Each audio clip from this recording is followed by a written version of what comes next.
নির্বাচনের পরবর্তীতে কোনো সহিংসতা হবে না। আমাদের ফোর্স নির্বাচনকালীন জন্য 7 দিন, ইলেকশনের আগে 4 দিন, ইলেকশনের দিন এবং ইলেকশনের পরে 2 দিন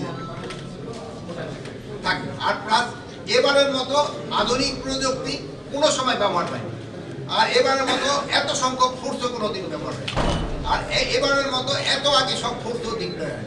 আপনারা জানেন প্রায় 1 লক্ষের উপরে সেনাবাহিনী, 5,000-এর মতো নৌবাহিনী, 4,000-এর মতো কোস্টগার্ড, নেভি আছে 3,500-এর মতো, আমাদের পুলিশ আছে প্রায় 1.5 লক্ষের মতো, 37,000 আছে আমাদের বিজিবি, এবং র্যাব আছে প্রায় 9,000-এর মতো।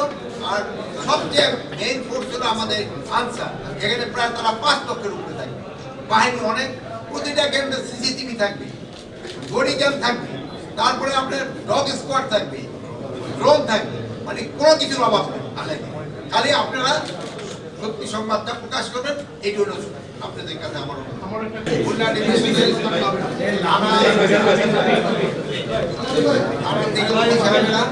এবং এসপি এবং অন্যান্য ঊর্ধ্বতন অফিসাররা সবাই এখানে ছিলেন। তাদের সম্বন্ধে এই আগামী 12 তারিখে যে আমাদের জাতীয় নির্বাচন, ওই সম্বন্ধে এখানে আনা হয়েছে। এখন তাদের প্রস্তুতি খুবই ভালো, তাদের এখানে প্রস্তুতি খুবই ভালো। আপনারাও তাদের সবসময় সহযোগিতা করে যাচ্ছেন।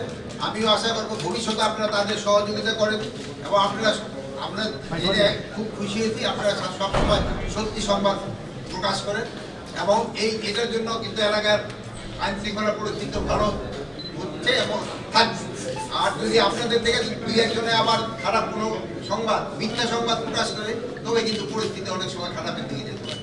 তাই আপনাদের কাছে আমি অনুরোধ করবো, আপনারা যেভাবে সত্যি সংবাদ প্রকাশ করে যাচ্ছেন ওইভাবে প্রকাশ করুন। এই অঞ্চলে কোনো আশা নাই, এই অঞ্চলে নির্বাচন খুব সুস্থ, শান্তিপূর্ণ এবং নির্বিঘ্নে হয়ে যাবে, এবং খুব উৎসবমুখর। এই যেদিন ভোট শেষ হয়ে যাবে সেদিনও আমরা তারা দিকে ভোট কি হয়ে গেছে এরকম কিছু থাকবে, রেজাল্ট দেওয়ার পর বলুন ভাই রেজাল্ট কি হয়ে গেছে, মানে এরকম কারো থাকবে, কোনো রকমের কোনো সংশয় নেই, কোনো রকমের কোনো প্রমাণ নেই, সব ঠিকঠাক মতো কেন্দ্র পরিস্থিতিতে আইন শৃঙ্খলা বাহিনীর সংখ্যা একটু বেশি থাকে।